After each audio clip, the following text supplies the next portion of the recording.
ይሄ የምታዩት ድረገጽ የሚመስል የኔ የሊንኮች ማውጫ ነው። እነዚህ ሊንክ ሲነኩ ወደ ፈለጉት ሶሻል ሚዲያ አካውንት ይወስዳቸዋል። ይህንን ዌብሳይት የሚመስል ገጽ ለመስራት የከፈልኩት ገንዘብ የለም፣ በነፃ ነው። እንዴት እንደሰራሁት አሳያቸዋለሁ። ሰላም፣ እንዴት ናቸው? ዛሬ በዚህ ቪዲዮ ሁሉንም ሊንኮችን በአንድ ቦታ ላይ አጠቃሎ ለሰዎች የሚያሳይን ሊንክ ትሪ የተባለውን እጅግ በጣም ጠቃሚ ድረገጽ ምንነትና እንዴት በነፃ መክፈት እንደሚቻል ደረጃ በደረጃ አሳያችኋለሁ። ከመጀመራችሁ በፊት ለዚህ ቻናል አዲስ ከሆናችሁ ሰብስክራይብ ማድረጉን እንዳትረሱ። በመጀመሪያ ሊንክ ትሪ ብላችሁ ሰርች ታደርጋላችሁ። ጉግል ላይ ትገቡና ወይም ክሮም ላይ ሰርች ስታደርጉ በዚህ መልኩ ያመጣላችኋል። አፕሊኬሽኑን ማውረድ ከፈለጋችሁ እዚህ ኢንስታል የምትለውን በተን ተጭናችሁ ዳውንሎድ ማድረግ ትችላላችሁ። ከፕላይ ስቶር ላይ ዳውንሎድ አድርጋችሁ ከጨረሳችሁ በኋላ በተመዘገባችሁበት ኢሜል ሎጊን ማድረግ ትችላላችሁ። አሁን በዚሁ በዌብሳይቱ ምዝገባውን እንጨርስ። መጀመሪያ ላይ ያለው ሎጊን ኦር ሳይን አፕ የሚለውን አንድ ጊዜ ትጫናላችሁ። ስትጫኑት በዚህ መልኩ ያመጣላችኋል። እዚህ ጋር መጀመሪያ ላይ ያመጣላችሁ ሎጊን ነው። ከዚህ በፊት ከፍታችሁ ከሆነ ሎጊን የሚለውን ትጫናላችሁ። ካልከፈታችሁ አዲስ ከሆነ ከታች ያለችውን ሳይን አፕ የሚለውን አንድ ጊዜ ትጫናላችሁ። ጆይን ሊንክ ትሪ ሳይን አፕ ፍሪ ነው። በእኛ የምንጠቀመው የፍሪውን ስለሆነ እዚህ ጋር ኢሜይል ካላችሁ ኢሜይላችሁን ታስገባላችሁ። ካስገባችሁ በኋላ ኮንቲኒው የሚለውን ትጫናላችሁ፣ ወይም በቀጥታው ኮንቲኒው ዊዝ ጉግል የሚለውን አንድ ጊዜ ትጫናላችሁ። በኢሜይላችሁ ሳይን አፕ ብላችሁ ስትገቡ በዚህ መልኩ ያመጣላችኋል። እታች linktree.ee ብሎ እዚህ ኢትዮ ቴክ ስኪል ያልኩት የኔ ዩዘር ኔም ነው። እናንተ ይህንን በራሳችሁ መቀየር ትችላላችሁ። በቢዝነስ ኔማችሁ ሊሆን ይችላል፣ ወይም በራሳችሁ በመለያችሁ በብራንዳችሁ እዚህ ጋር ተጽፉና ኮንቲኒው የሚለውን አንድ ጊዜ ትጫናላችሁ። እዚህ ጋር ሊንክ ፕሮ የሚል አለ።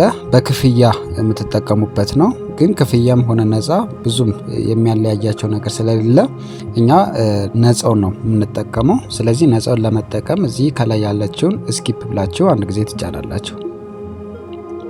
ስኪፕ ስትሉት ፕላኖችን ያመጣላችኋል። ይሄ ፕሮ የሚለው ክፍያ አለ። እኛ የምንፈልገው ነፃውን ነው። ስታርተር በወር $8 ነው የሚወረድ ይላል። ስለዚህ እዚህ ጋር ፍሪ የሚለውን ዜሮ ነው። ምንም ክፍያ ከእናንተ የሚጠየቅ የለም።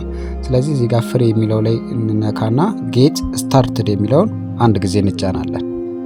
ከተጫንም በኋላ የምትፈልጉት ለምንድን ነው እዚህ ጋር ፎርም ያስሞላቸዋል። የመጀመሪያውን መሙላት ትችላላችሁ። እዚህ ጋር ሴሌክት ይላል። ለሰው ሊንካችሁን ስትልኩ ሰዎች ሲከፍቱት የሚያዩት ፊት ለፊት የሚያዩት እይታው ወይም ቪዥዋላይዜሽኑ ነው። እዚህ ውስጥ የሚያምራችሁን አንዱን ትመርጣላችሁ። ለምሳሌ እኔ እቺኛዋን መረጥኳት። ከመረጣችሁ በኋላ ስታርት ዊዝ ዚስ ቴምፕሌት የሚለውን አንድ ጊዜ ትጫናላችሁ። ከተጫናችሁ በኋላ ሊንክ ውስጥ የምታስገቡት የተለያዩ ሶሻል ሚዲያ ሊንኮች ስለሆኑ እነሱን እዚህ ጋር መምረጥ ትችላላችሁ። ወይም በኋላ መርጣለሁ ካላችሁ ስኪፕ የሚለውን ትጫናላችሁ። ከዚሁ እየጨረስኩ ልሂድ ካላችሁ ደግሞ የምታስገቡትን የሶሻል ሚዲያ ስሞችን እዚህ ጋር ትመርጣላችሁ። ለምሳሌ እኔ ዩቲዩብ፣ ፌስቡክ እና ዌብሳይት አስገባለሁ። ኮንቲኒው ብለዋለሁ። እዚህ ጋር ዩዘር ኔም የዩቲዩባችሁን ታስገባላችሁ ካላችሁ እኔ ኢትዮ ቴክ ስኪል፣ እዚህ ጋር የፌስቡካችሁን፣ እዚህ ጋር ደግሞ ዌብሳይታችሁን ካስገባችሁ በኋላ ኮንቲኒው ትሉታላችሁ። እዚህ ጋር ዲስፕላይ ኔም አለ። ስሙን ታስገባላችሁ። ሊንክ ትሪውን አጠቃላይ የሚያጠቃልለው ስም ሊሆን ይችላል። እሱን ታስገባላችሁ። እዚህ ሎጎ ማስገባት ይኖርባቸዋል። መለያ ሎጎም በዚህ መልኩ አፕሎድ አድርጋለሁ። እዚህ ጋር ባዮ ማብራሪያ ነው። ስለ ሊንክ ትሪያችሁ የተለያዩ ዲስክሪፕሽኖች የምትሰጡት የምትጽፏቸው ጽሁፎች ናቸው። እዚህ ጋር ስልክ ቁጥር ማስገባት ትችላላችሁ። ሌላም ነገር መጻፍ ትችላላችሁ። ከጨረሳችሁ በኋላ ኮንቲኒው ትሉታላችሁ። አሁን ጨረሳችሁ ማለት ነው። ስለዚህ በዚህ መልኩ ለሰዎች ነው የሚታየው ሼር ስታደርጉት ማለት ነው። ስለዚህ ሌላ የሚስተካከል ኤዲቲንግ ስላለ እዚህ ጋር ኮንቲኒው የሚለውን አንድ ጊዜ ትጫናላችሁ።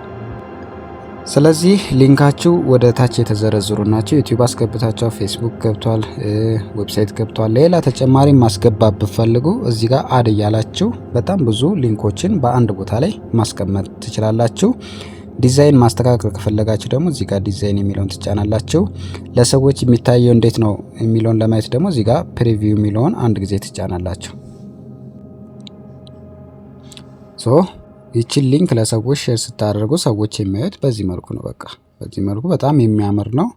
ብዙ ነገራችሁን የሚያቀል ይመስለኛል። ይህንንም ወደ ኪውአር ኮድ ቀይራችሁ በቀላሉ ሰዎች ስካን አድርገው እናንተን ማግኘት ይችላሉ። ስለዚህ በዚህ መልኩ እየደጋገማችሁ እያያችሁት መስራት ትችላላችሁ። ጥያቄ ካላችሁ ያልገባችሁ ካለ ኮሜንት ላይ አስቀምጡልኝ። ይህንን ሲስተም መጠቀም ለምን አስፈለገ ካላችሁኝ ዋና ዋና ጥቅሞቹ የሚከተሉት ናቸው። አንደኛ፣ ሁሉንም በአንድ ቦታ ያደርጋል። ተከታዮቻችሁ እናንተን በተለያዩ ቦታዎች ለመፈለግ አይንከራተቱም። ሁለተኛ፣ አናሊቲክስ ስንት ሰው ሊንኩን እንደነካውና የትኛው ሊንክ በብዛት እንዳዩት በነፃ መረጃ ይሰጣቸዋል። ሶስተኛ፣ ፕሮፌሽናል ነው። ለቢዝነስም ሆነ ለግል ብራንድ እድገት በጣም የሚያምር አፒራንስ አለው። ሁሉንም ከጨረሳችሁ በኋላ ሊንክትሪ የሚሰጣችሁን አንድ ሊንክ ኮፒ አድርጋችሁ በቲክቶክ፣ ኢንስታግራም ወይም ፌስቡክ ባዮቻችሁ ላይ መለጠፍ ብቻ ነው። የዛሬው ቪዲዮ ይህን ይመስል ነበር። ጠቃሚ መረጃ ካገኛችሁበት ላይክ ማድረጋችሁን እንዳትረሱ። በሚቀጥለው ቪዲዮ በሌላ ጠቃሚ ቴክኖሎጂ ስልጠና እስከምንገናኝ ቻው።